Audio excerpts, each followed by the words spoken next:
On sunny, warm days, it's hard to stay cooped up indoors. For students in Rockland, they're skipping the classroom work in part and getting their hands dirty outdoors instead, all in the name of science. 207's Beth McAvoy has the story.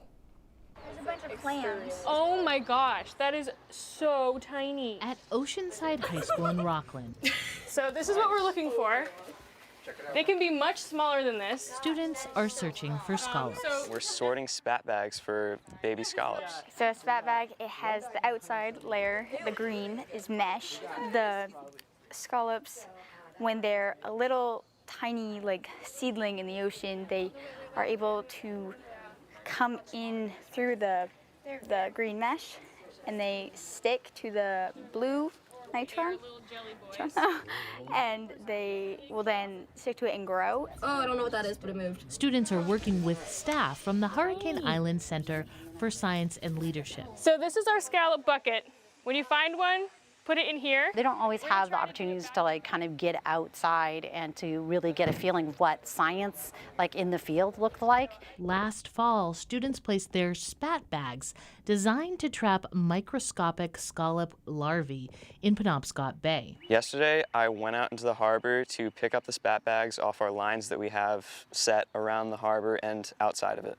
Students are doing the tedious work of finding all the scallops. I really didn't know that they could be so small. Sorting them from other species that get caught in the bags. So we see sea squirts, skeleton shrimp, lots and lots of clams, tiny clams. Measuring and counting them. Nine? Being able to learn about it, I think, and also like visually see what I'm learning about is what I really enjoy. I'm a visual learner, so learning like this is something I really enjoy.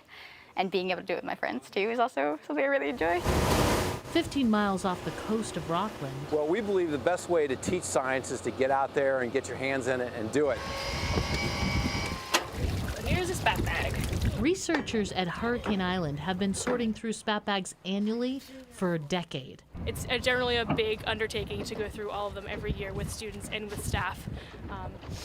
So we try to get through it as quickly as possible.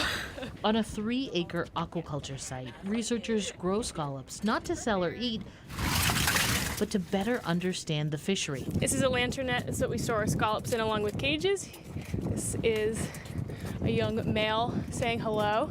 It's another way to grow a species that is already here in our waters.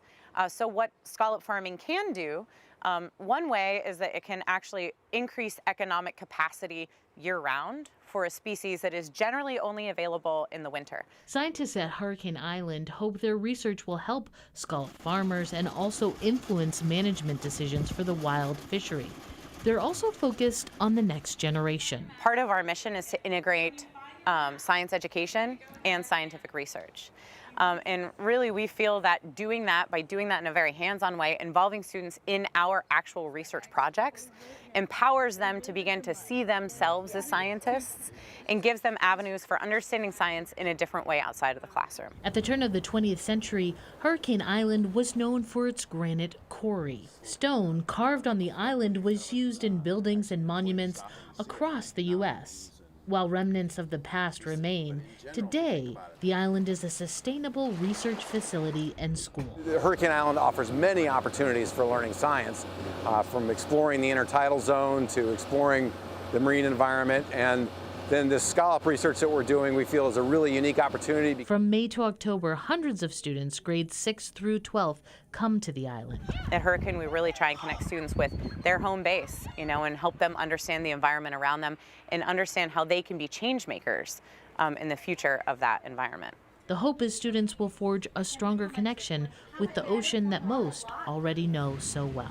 What I wanted them to understand is that the world that they live in has like real career possibilities for them. I didn't really know that much about aquatic life, and I'm learning a lot about it with this project. Students from Oceanside High School have been visiting Hurricane Island for several years, but this is the first academic year they've been involved in the scallop research. The plan is for them to continue collecting data for several years to come. And on the day 207's Beth McAvoy visited Oceanside High School, students found more than 170 baby scallops in just 3 spat bags. And I'm no expert, but that sounds like a pretty good haul. I'd call that a good day.